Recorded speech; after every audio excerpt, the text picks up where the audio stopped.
आगे है जी हमारा टॉपिक 127 जो कि है डिसोसिएटिव आइडेंटिटी डिसऑर्डर।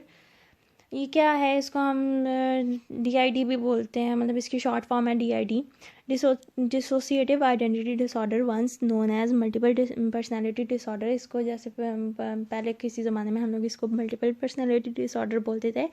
और इसकी डेफिनेशन क्या है, पीपल विद DID हैव 2 और मोर सेपरेट आइडेंटिटीज़। मैंने आपको बताया था कि इसमें एक बंदे की एक या उससे दो या दो से ज़्यादा पर्सनैलिटीज़ आइडेंटिटीज़ हो सकती हैं। These personalities control their behaviour at different times. ये जो इनकी पर्सनैलिटीज़ होती हैं वो इनका बिहेवियर को कंट्रोल कर रही होती हैं हर मतलब मौके के हिसाब से, वक्त के हिसाब से। Each identity has its own personal history. मतलब एक जो उसकी एक साइड होती है, एक आइडेंटिटी होती है, उसकी अपनी एक कोई ज़ाती जो है वो हिस्ट्री होती है। ट्रेट्स होते हैं उसके अलग अलग, लाइक्स एंड डिसलाइक्स। मैं आपको आगे जाके इसको खोल के बताऊंगी, अगर यहाँ पे खोल के बता दिया तो आगे जाके तो फिर वही बात जो है दोबारा रिपीट होती रहेगी, इसलिए आगे चलते हैं। साइंस एंड सिम्टम्स क्या होते हैं इसके? Amnesia, loss of memory, difficulty in कॉपिंग with stress, वो स्ट्रेस से मतलब बाहर नहीं निकल सकता खुद ब खुद। सुसाइडल टेंडेंसीज़, सुसाइड करने की टेंडेंसी उनमें ज़्यादा होती है। फोबिया होता है कोई किसी भी चीज़ से उनमें डर या खौफ पैदा हो जाता है। डायग्नोस्टिक क्राइटेरिया इसका क्या है? According to DSM-5, people have 2 और more separate identities in some cultures, it is described as possession. जो मतलब कुछ कल्चर्स में अगर वो किसी बंदे को देख लें कि इसकी एक से ज़्यादा मतलब 2 पर्सनैलिटीज़ हैं, तो वो उसको क्या समझना शुरू हो जाते हैं कि इसमें कोई जिन भूत या किसी भूत प्रेत, वो किसी आत्मा का साया हो चुका है। Lack of awareness of recent events and memory loss, वही जो आपको बताया गया कि उसकी मेमोरी जो है वो आहिस्ता आहिस्ता उसमें फ़र्क आना शुरू हो जाएगा और वो भूलना स्टार्ट हो जाएगा। 3 फीलिंग्स ऑफ डिसकनेक्शन और डिअटैचमेंट फ्रॉम बॉडी और थॉट्स। और हमें नोट दिया गया है कि in childrens the symptoms are not better explained by imaginary playmates और अदर फैंटेसी प्ले। उन जो बच्चे हैं उनमें उन्होंने सही तरह से कुछ उनको सिम्टम्स नहीं मिले, तो उन्होंने कैसे एक्सप्लेन किया कि जो बच्चे होते हैं वो क्या करते हैं कि अपना एक इमेजिनरी फ्रेंड बना लेते हैं या फिर फैंटेसी प्ले, कुछ अपना जो चीज़ उनको मज़े की लग रही होती है वो उसको अपनी इमेजिनेशन में बनाकर तो वो खेल रहे होते हैं। और जो इमेजिनरी प्लेमेट है उसके साथ वो बड़े मज़े से बातें कर रहे होते हैं और उसके साथ भी वो खेल रहे होते हैं। टॉपिक 128, हाउ डू सब पर्सनैलिटीज़ डिफ़र। इसमें यह है कि आप इसको एक दफ़ा पढ़ लें या फिर इसको मतलब आप, मैं जैसे अभी पढ़ रही हूँ तो आपके दिमाग में कुछ ना कुछ तो रह ही जाएगा।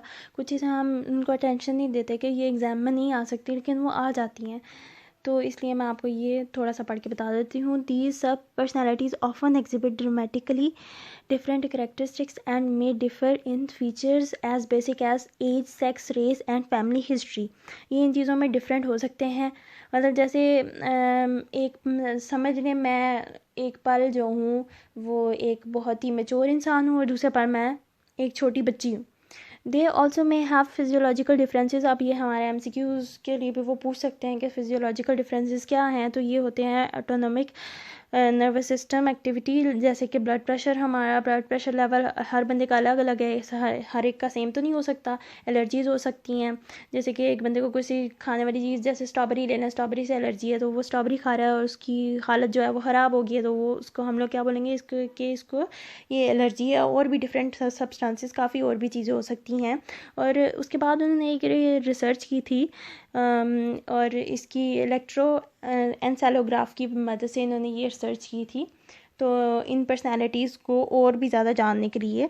तो उन्होंने क्या बोला था, it is uncommon for different sub personalities to have different abilities.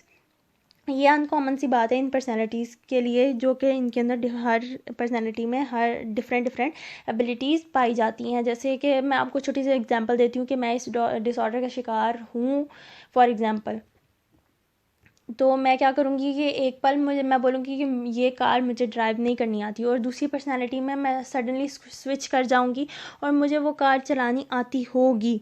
तो हम लोग, जैसे इन्होंने यहाँ पर लिखा हुआ है, including being able to drive, speak a foreign language, or play an instrument. Their handwriting can be differ. In addition, the sub-personality usually have different taste in food, friends, music and literature. और इनके अंदर मतलब जैसे मैंने आपको example दी उसी के अंदर ये सारी चीज़ें काउंट हो जाती हैं। The transition from one sub personality to the next switching is usually sudden and may be dramatic. उनके मतलब आप सडनली एक पर्सनैलिटी से दूसरी पर्सनैलिटी में स्विच कर जाओ तो आपको तो ये एक बहुत बड़ा ड्रामा ही लगेगा। अच्छा जी, आगे हमारे पास आ जाता है टॉपिक 129, हाउ डू सब पर्सनैलिटीज़ इंटरेक्ट। वो इंटरेक्ट कैसे करती हैं? तो 3 वे में वो इंटरेक्ट करती हैं। Number 1, mutually amnestic relationship. देखें जी, इनकी जो है ना आगे इनकी जो डेफिनेशन है उसमें ही मतलब इनके नाम में ही सब कुछ छुपा हुआ है। जैसे कि म्यूचुअली अमनेस्टिक, एमनेस्टिक मैंने आपको बताया था कि मेमोरी लॉस। तो the sub personalities have no awareness of one and other. इन ये जो इसमें पहली इसकी टाइप है, इसमें ये आपस में दोनों जो पर्सनैलिटीज़ होती हैं वो आपस में एक दूसरे को नहीं जानती होती।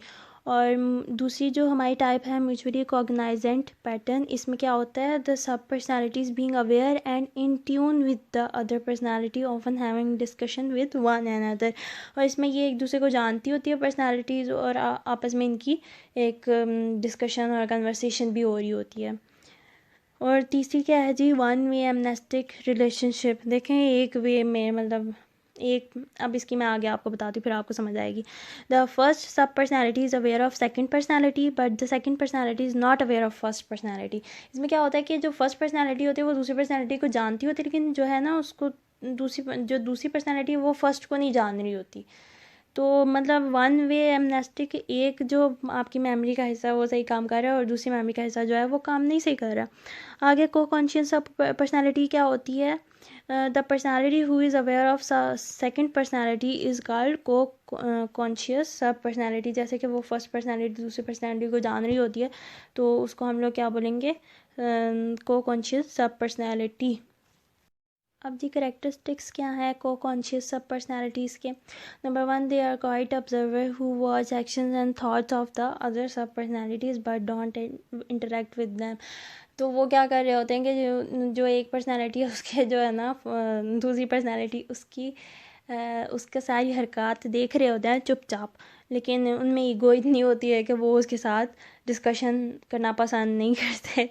तो नंबर 2 क्या है? The conscious personality make itself known through indirect means such as auditory hallucinations। ये क्या होती हैं?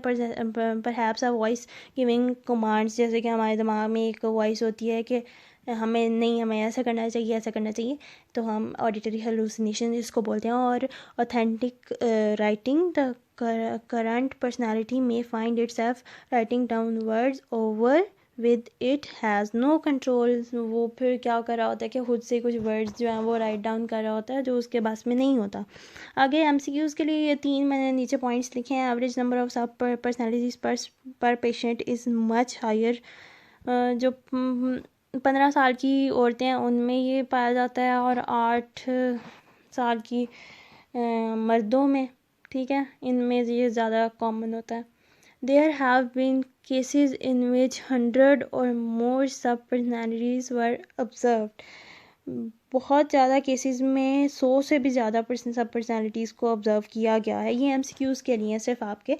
और सब पर्सनैलिटीज़ emerge इन ग्रुप्स, 2 या 3 ग्रुप्स की फॉर्म में ये एक टाइम पे ये इमर्ज करती हैं। तो यहाँ पे मैंने इसको, हमारा लेक्चर काफ़ी लेंदी था तो मैंने इसको 2 पार्ट्स में कन्वर्ट कर दिया है। अगर आपको मेरे लेक्चर्स पसंद आए और आप चाहते हैं कि मैं इसको कंटिन्यू रखूं तो आप मेरे चैनल को जो है वो सब्सक्राइब करें, बेल आइकन को प्रेस करें और वीडियो को लाइक, शेयर एंड कमेंट करें। Thank you.